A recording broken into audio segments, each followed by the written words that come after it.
Yo, what's up, everybody? Welcome to the channel. Today we're gonna be reviewing Scarlet, the Absolute Edition, written by Brian Michael Bendis, master crime noir writer, and artwork is by Alex Maleev. We're gonna be talking a little bit about the book, the build, and so forth, the price, etc.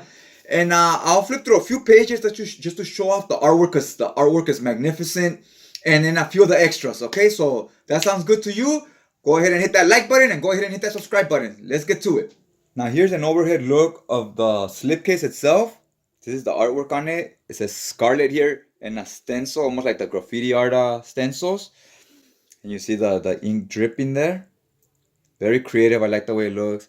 And even the way she's drawn, her face, it's kind of like a stencil from graffiti art as well. Now here it says Jinx World. Jinx World is Brian Michael Bendis' crime noir world. He's written a few crime noir books, this being one of them. Now let's take a look at the spine on the slipcase. Here you get the name Michael Bendis and Alex Maleev, the artist and writer. Here it says Absolute, Scarlet, and it says Volume 1 here. Not to worry, there is no Volume 2. You will get the whole story right here in one book. Here is the back of the book of the slipcase. Now it has this flyer here which I have not removed. I have not even removed the shrink wrap from it. It says, what will people do when world look something something right here. But then here it says, when someone stands up and says enough. That's very telling of kind of what this type of story is going to be about. Now here is a look in the actual spine of the book. This is not the slipcase, this is the actual book. It says Absolute Scarlet, Volume 1. Not to worry, like I said, there's no Volume 2. You'll get the complete story here. And it looks like it's smeared, like the red ink. You see red ink marks here smeared over. Don't worry, it's not your book. It's not like the ink got smeared or anything. It's meant to look that way, to give it like a rough feel, right? Now on the bottom, I'll show you the cover price. It's $75. Pretty sure you could get like a 30-40% discount online on eBay or other websites. Alright, so here's the cover of the book. You see our main protagonist, Scarlet. I think they call her Scarlet because her red hair, but I think that's actually her name too.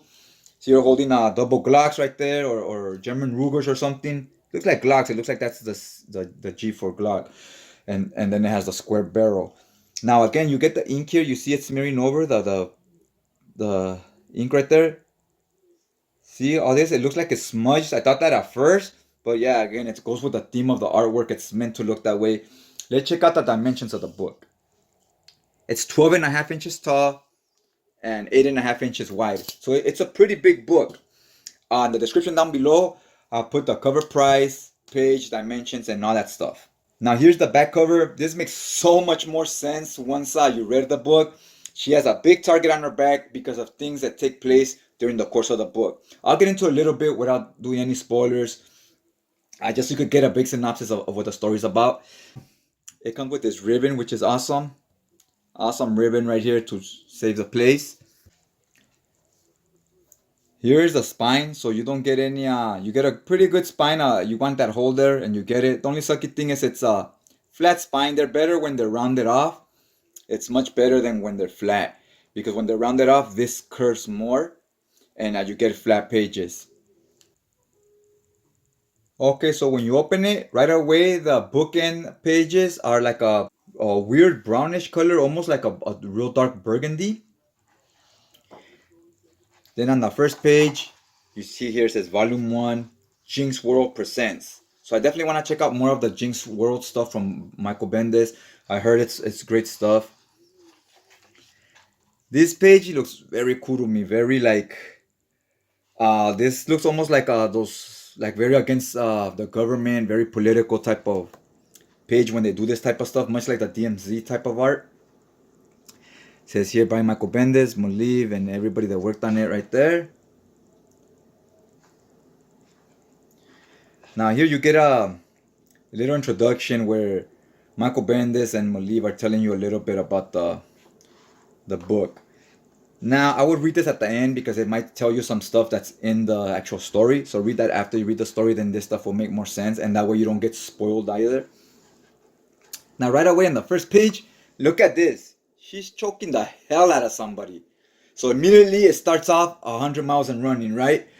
You feel this guy, the life being sucked out of him right here by looking at this panel, and it's huge.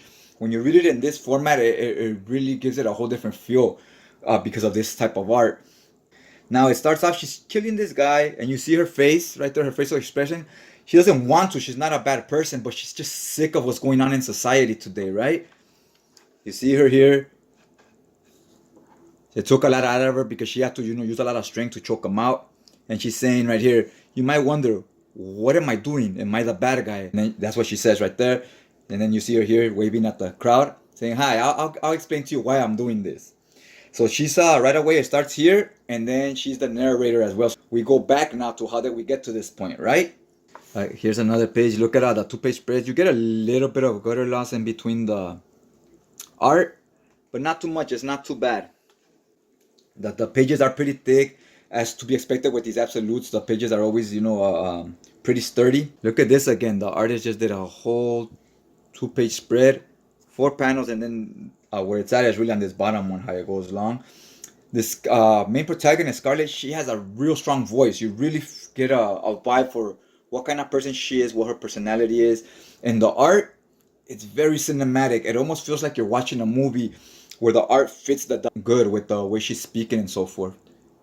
Now here, every time we get introduced to a new character, you'll get one of these. So you could get everything to know about the character, like their life flashing before their eyes, right? So we get introduced to Scarlet. It says here her birth, her first shit, first fight, first kiss, first disappointment, first best friend, first job, first boyfriend, second boyfriend. Now every time we get a new character, you're gonna get this. So you get in one page, you get a decent feel of these characters are and so forth, right? Now here's where the story starts. I'm just gonna explain a little bit of the beginning.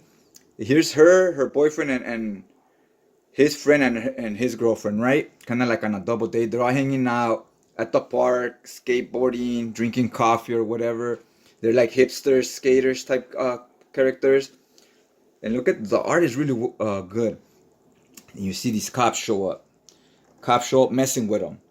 And when they're interrogating them here, she's like, why are you searching us and so forth? And they're not allowed to search her because she's a girl. So her boyfriend's like, get your hands off her. He's over here saying how you're just harassing us for no reason, you pigs, and you're messed up. So when he starts grabbing on her, the boyfriend's had enough, and you see him right here. Bam! He just punched the cop.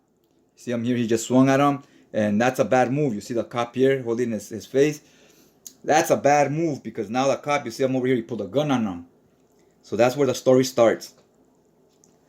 You see them running right here. This looks very DMZ like the DMZ. So the cop finds out where the kid lives, and look what he did to him. Just shot him. Just killed him because that guy punched him. You see her here, so sad. And that's where the story starts. She becomes very angry towards cops. She starts hating cops, and she's realized this wasn't a normal cop. This wasn't a good cop. He was a crooked cop. So she starts doing more investigating. What kind of cop this is? What kind of police department are we dealing with here, right? Here you see the newspaper. I like the way the artist did this. It just looks like actual newspaper article. It says Portland Press. Teen drug lord gunned down by police. Real local heroes, right? So now they're painting. They're switching the story. You know the media. The media's full of shit. Never trust them. Whatever they tell you is a lie. They have other alternatives for doing what they're doing. So they're painting that kid was a big-time drug dealer and the cop was just a hero, getting this guy off the streets. But really, he was just a regular teen, right? And then, they're teenagers, so who are you going to believe, a cop or a punk-ass teen that may get in a little bit of trouble, but he's not a drug lord kingpin, right? It looks very like, Viva la Revolucion! Looks very, it has that type of vibe to it. Like I said, much like the DMZ stuff. Now, what I don't like is here when the next pages start, you get stuff like this. You don't get the covers. I would have loved if they had the covers. You get all the covers at the end, however. So I don't want to give too much more away as far as story-wise. Let me just flip through a few of the pages real quick so you could soak in some of the art. Here she is. She's walking by. And they do this a lot too. This artist knows how to recycle. See, he uses the same panel. He just zooms it in more. He zooms it in more, but that way he doesn't have to draw a whole extra panel. He does this a lot in different panels where he reuses the same artwork. That way it saves time and so forth because the books have to be out by a certain day, right? That's why I dressed this way for a thumbnail. Here you see kind of like a terrorist sniper, an act of terrorism going down with someone filming it here to maybe put it on YouTube or social media. and someone filming over here as well with another camera. I like what the artist did here. The view he went with this camera here, pointing at her, then another one. It's a very good view right here. More of the 2-page spreads. Here when you press it down, you get a decent view. There's not too much gutter loss, but there's a little bit.